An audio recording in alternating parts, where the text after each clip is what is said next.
Bonjour à toutes et à tous. Nous poursuivons aujourd'hui notre étude sur les expériences aléatoires et nous abordons les paragraphes 2 et 3 de notre grand A. Voilà. Alors, pour commencer, parlons de probabilité et d'événements. Alors, tout d'abord, une définition pour poser du vocabulaire. Donc, on considère donc une expérience aléatoire d'univers oméga. Oméga, je vous rappelle, c'est l'ensemble de toutes les issues de notre expérience aléatoire. Eh bien, qu'est-ce qu'appelle-t-on événement? Eh bien, un événement, en fait, c'est un sous-ensemble de l'univers. C'est-à-dire, c'est un ensemble d'issues de l'univers. Par exemple, ici, l'événement A, est constitué des issues x2, x4. Un événement, on peut le décrire par un ensemble, on peut aussi le décrire par une phrase. Par exemple, A, c'est obtenir un nombre pair. Dans le cas où l'expérience aléatoire est de lancer un dé. Alors, on appelle événement élémentaire tout événement qui ne contient qu'un seul élément, qu'une seule issue de oméga. On appelle événement impossible, eh bien en fait on note A égale ensemble vide, l'événement qui ne contient aucune des issues. Par exemple, je fais 7, lorsque l'expérience aléatoire est de lancer un dé. On appelle événement certain l'événement qui contient toutes les issues. Donc A est égal à oméga. Par exemple, j'obtiens un nombre positif lorsque je lance un dé. Voilà, ça c'est l'événement certain. Alors, deuxième définition importante, donc c'est pour ça que je l'ai encadré. Donc, on considère une expérience aléatoire d'univers oméga et je considère A un événement. Eh bien, qu'appelle-t-on probabilité de A?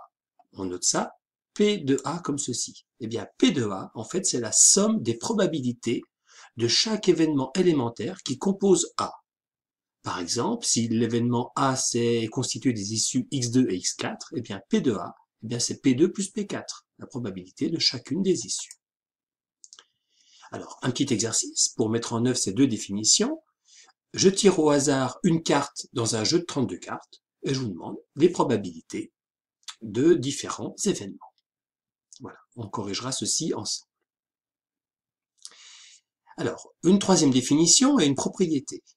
Donc, si je considère une expérience aléatoire d'univers oméga, et je considère A un événement, eh bien, j'appelle événement contraire, et je note cet événement contraire A bar. En fait, c'est l'événement qui contient toutes les issues qui ne sont pas dans A. Voilà, ça c'est la définition.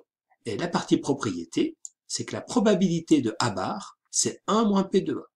Donc la démonstration, je vous la fais par oral, elle est assez simple. La somme des probabilités de chacune des issues, ça fait 1, 100%. A est constitué de certaines issues. A bar, ce sont les autres issues. Et puis, j'ai aucune issue qui est en commun entre A et A bar. Toutes les issues sont décrites, donc forcément, P de A plus P de A bar, ça fait 100%, ça fait 1. Et donc, P de A bar, c'est bien 1 moins P de A. Alors, autre définition, donc je considère une expérience aléatoire d'univers oméga, et je considère deux événements A et B. Alors, je note A inter B, et je note inter comme ceci. Qu'est-ce que c'est que A inter B? Eh bien, c'est l'événement qui contient les issues communes à A et à B. Je note A union B, ce symbole U comme union, l'événement qui contient les issues qui sont exclusivement dans A, exclusivement dans B, et celles qui sont communes à A et B. Alors, on peut illustrer ceci par un schéma. Donc voilà ici mon rectangle représentant toutes les issues de l'univers, toutes les issues de l'expérience aléatoire, c'est l'univers. Voici ici A, l'événement rassemblant certaines des issues, B, l'événement rassemblant d'autres issues. Donc A inter B, c'est les issues communes à A et à B. Donc A inter B, ce sont toutes les issues qui sont ici, dans l'intersection. A union B, ce sont les issues qui sont exclusivement dans A, donc celle-ci, exclusivement dans B, celle-ci, ou alors celles qui sont aussi en commun. Donc A union B, si j'avais à assurer A union B, j'assurerais tout ceci. Voilà. En exercice, je vous demande de refaire plusieurs fois ce schéma et d'assurer A inter B bar, A union B le tout bar, etc. On corrigera ça ensemble. Alors, une propriété importante, si je considère une expérience aléatoire d'univers oméga et A et B deux événements, alors la probabilité de A union B, c'est P de A plus P de B moins P de A inter B. Donc là, une démonstration, je vais illustrer simplement la propriété. Je reprends mon schéma, ici oméga, mes événements A et B. Qu'est-ce que P de A union B? Ben, A union B, c'est tout ça. Donc c'est bien P de A plus P de B. Donc vous voyez, quand je fais P de A plus P de B, j'ai compté 2 fois ce petit ensemble qui est là, A inter B. Et donc, il faut que j'enlève une fois. Donc, P de A union B, c'est bien P de A plus P de B moins une fois ça. Et donc, j'ai bien la relation que j'ai donnée de ma propriété. Alors, abordons le troisième paragraphe et parlons d'arbres. Alors, parlons d'arbres sur un exemple. Donc, je vous propose un petit jeu qui consiste dans une urne qui contient 2 boules blanches et une boule noire, de tirer une boule. Donc, soit j'obtiens une blanche, soit j'obtiens une noire. Une fois que j'ai tiré ma boule, je lance un dé. Je lance un dé bien équilibré. Alors, si j'ai tiré une boule blanche, il faut que je fasse un 6 pour gagner. Si j'ai tiré une boule noire, il faut que je fasse autre chose que 6. Il ne faut pas et non pas par, faire un 6. Alors, je vous demande quelle est la probabilité de gagner à ce jeu. Alors, on peut représenter cette expérience aléatoire à l'aide d'un arbre décrivant le choix des possibles. Alors, voilà, donc première phase du jeu, je tire soit une boule qui sera soit blanche, soit noire. Et ensuite, je lance mon dé. Soit je fais 6, soit je ne fais pas 6. Je gagne lorsque j'ai suivi ce chemin, ou alors lorsque j'ai suivi ce chemin.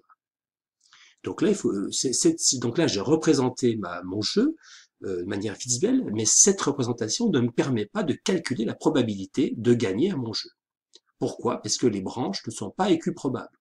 Ici, j'ai 2 fois plus de chances de tirer une boule blanche que de tirer une boule noire. Donc je peux améliorer mon arbre. C'est-à-dire que, comme j'ai 2 chances de tirer une boule blanche, je peux dire, voilà, là j'ai 3 choix équiprobables. Soit je fais une noire, soit je tire la première boule blanche, soit je tire la deuxième boule blanche.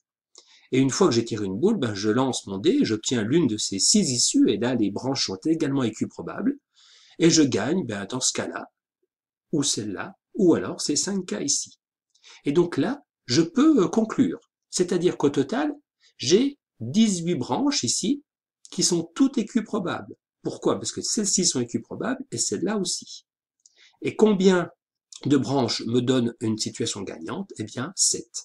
Et donc, j'ai une probabilité de 7/18 de gagner à mon jeu.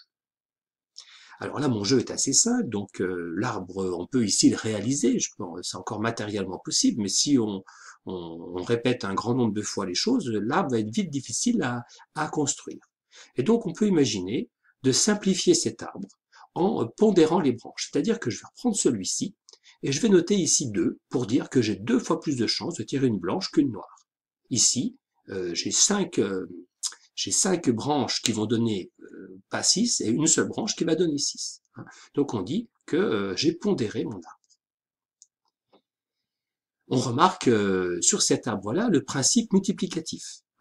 La somme du produit des nombres de chaque branche gagnante, c'est-à-dire que 2 fois 1, là j'ai 2 branches qui vont donner, et chacune de ces 2 branches vont donner par une fois gagné, c'est ces 2 branches-là. Donc là j'ai 2 fois 1, plus 1 fois 5, parce que là j'ai une branche, et à chaque fois j'ai 5 situations gagnantes. Donc 2 fois 1 plus 1 fois 5, ça fait bien 7. Et donc la somme des produits me donne bien le 7 que j'avais au départ. Alors je peux améliorer cet arbre-là en pondérant non pas chaque branche par le nombre de branches comme tout à l'heure qui donnait l'événement ici. En fait, on peut pondérer chaque branche par le quotient des coefficients précédents par le total de branches à chaque niveau. C'est-à-dire qu'ici, j'ai 3 choix possibles.